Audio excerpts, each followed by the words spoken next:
तो हेलो बच्चों, welcome back to coaching वाला। तो बेटा आज हम अपने एक्सरसाइज 5.3 का है ना, लास्ट वीडियो में हमने अपने थर्ड क्वेश्चन का ए और बी पार्ट कंप्लीट किया था। आज हम उसी थर्ड क्वेश्चन का कौन सा अपना सी और डी पार्ट कंप्लीट करेंगे। कौन सा बेटा? सी और डी पार्ट। तो बिना टाइम वेस्ट के चलो अपने क्वेश्चंस को स्टार्ट करें। ठीक है बेटा, अगर चैनल पर नए आए हो तो चैनल को भाई सब्सक्राइब करो, लाइक करो, कमेंट करो, जितना हो सके अपने दोस्तों में वीडियो को शेयर करना। ठीक है बेटा, तो देखो बेटा क्वेश्चन में बोल क्या रखा है, इन एन एपी, हमारे पास एक एपी है, उसका हमारे फॉर्म दे रखा है कि भैया A12 37 है, D हमारा 3 है, एंड फाइंड हमें क्या क्या करना है बेटा, A एंड A12 का सॉरी S12 करना है। हमें फाइंड क्या करना है, अपने फाइंड A एंड S12 की वैल्यू फाइंड करनी है। कौन सी?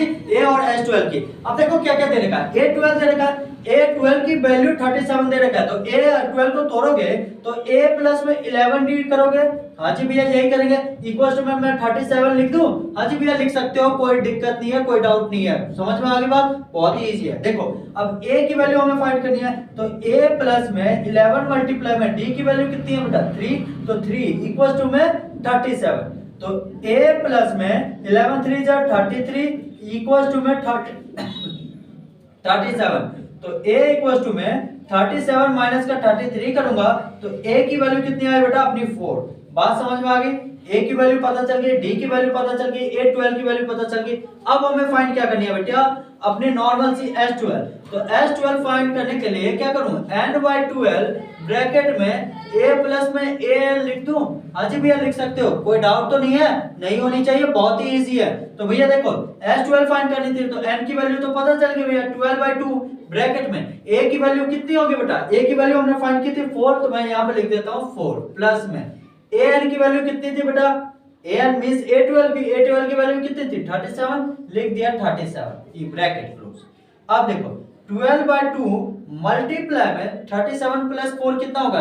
41, तो मैंने लिख दिया कितना बेटा? 41। बात समझ में आ गई? अब थोड़ा सा मल्टीप्लाई कर लें भैया, ये क्या कटेगा? हाँ जी भैया कटेगा, कितने बार में? 6 मल्टीप्लाई में 41। बात समझ में आ गई? हाँ जी भैया आगे कोई डाउट नहीं होना चाहिए। अब देखो 6 1 जा 6 और 6 4 जा कितना होता है? 6 6 चौक 24, 6 24 24, 6 चौक 24 24, हाँ 246।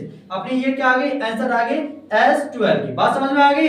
हाँ जी भैया बात समझ में आ गई, बहुत ही इजी था। देखो हमारा क्या बोल रहा था क्वेश्चन में, हमें A और S12 की वैल्यू फाइंड करनी थी। हमने A की वैल्यू फाइंड कर ली, S12 के लिए क्या किया, n/2 ब्रैकेट में A प्लस में AN का फॉर्मूला लगाया।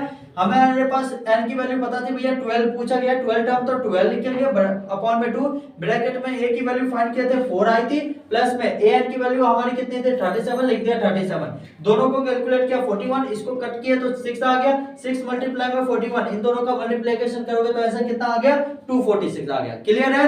तो जल्दी से नोट डाउन करो, मूव करते हैं नेक्स्ट क्वेश्चन पे। इसका कौन सा बेटा? और अब हम डी पार्ट करेंगे। ठीक है बेटा, तो जल्दी से नोट डाउन करो फटाफट। तो देखो बेटा डी पार्ट में बोल क्या रखा है, डी पार्ट में क्या बोल रखा है, A315 है, S10 इक्वल टू 125 है। फाइंड हमें D और A10 की वैल्यू निकालनी है। कौन कौन से बेटा? अपनी कॉमन डिफरेंस निकालनी है और A10 की वैल्यू फाइंड करनी है। बात समझ में आ गई? क्वेश्चन बहुत ही इजी है। पहली बात तो ये क्वेश्चन को देख करके डरना नहीं है। ठीक है, तो चलो बिना टाइम वेस्ट के स्टार्ट करें। देखो बेटा A3 फाइंड करनी है, तो पहले मैं क्या लिख दूं, A प्लस में 2D इक्वल टू में 15 लिख सकता हूं। हाँ जी भैया लिख सकते हो, कोई डाउट नहीं होनी चाहिए।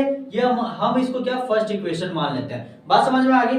अब S10 की बात करते हैं। तो बेटा S10 इक्वल टू में n/2 ब्रैकेट में 2A प्लस में n-1 इंटू में D लिख सकता हूं। हाँ जी भैया लिख सकते हो।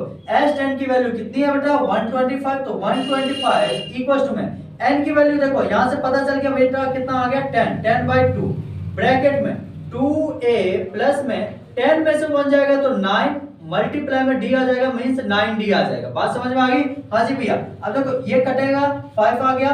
बात समझ में आ गई? हाँ जी भैया 5 आ गया। अब ये देखो ये क्या है बेटा, इसमें मल्टीप्लाई में है ना, तो 125 इक्वल्स टू में 5 2 जा कितना हो जाएगा? 10A प्लस में 9 2 जा कितना, 9 5 जा कितना होता है? 45, 9 5 जा 45, तो 45 क्या आ गया? D आ गया।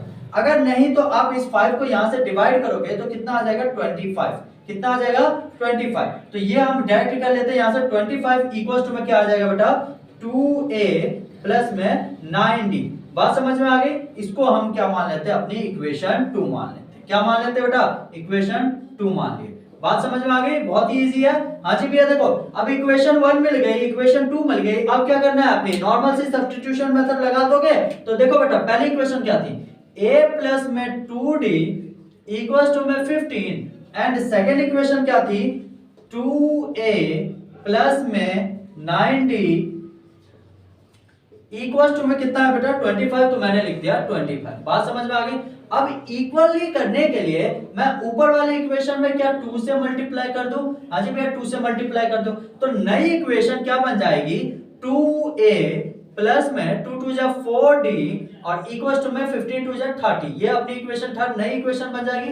अब नॉर्मल सा कौन सा मेथड लगाना, आपने सब्स्टिट्यूशन मेथड से कर दो, ये प्लस है माइनस, ये प्लस है माइनस, ये प्लस है माइनस, तो इससे तो ये कट गया। अब देखो प्लस माइनस क्या होगा, माइनस, तो यहाँ पे क्या आ जाएगा 5d, क्योंकि भैया d प्लस क्यों, प्लस की 5 क्यों आ गई, क्योंकि बड़ी संख्या किसकी है 9 की।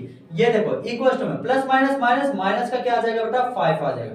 अब इससे ये कटा तो d की वैल्यू कितनी आई बेटा माइनस का 1। क्लियर है सभी को, हाँ जी भैया क्लियर है, इजी था, हाँ जी भैया बहुत ही इजी था। अब देखो नेक्स्ट हमें a10 निकालना था, तो a10 इक्वल्स टू में क्या लिख दूं, a प्लस में 9d, a प्लस में 9d, और a की वैल्यू तो हमें पता था ना भैया, कैसे कि देखो अब अगर d की वैल्यू आ गई तो क्या आप इस इक्वेशन में पुट करके नहीं लिख सकते हो, मैं लिख देता हूं बेटा। देखो a प्लस में 2d इक्वल्स टू में कितना था 15, तो a वैल्यू निकालनी है, तो a प्लस में 2 मल्टीप्लाई में -1 इक्वल्स टू में 15 करूंगा, तो क्या आ जाएगा a माइनस का 2 इक्वल्स टू में 15, तो a की वैल्यू कितनी आ जाएगी बेटा 15, माइनस का है इक्वल्स टू के इधर जाएगा तो प्लस का 2, तो a की वैल्यू कितनी आ जाएगी बेटा 17, a की वैल्यू 17 आ गई। बात समझ में आ गई, हाँ जी भैया।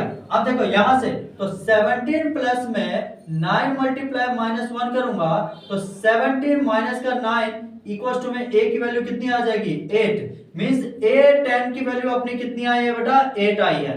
आई होप आप सभी को क्लियर है, हाँ जी भैया क्लियर है, बहुत ही इजी क्वेश्चन था, बहुत ही इजी क्वेश्चन था ना, समझ में आ गया ना बेटा।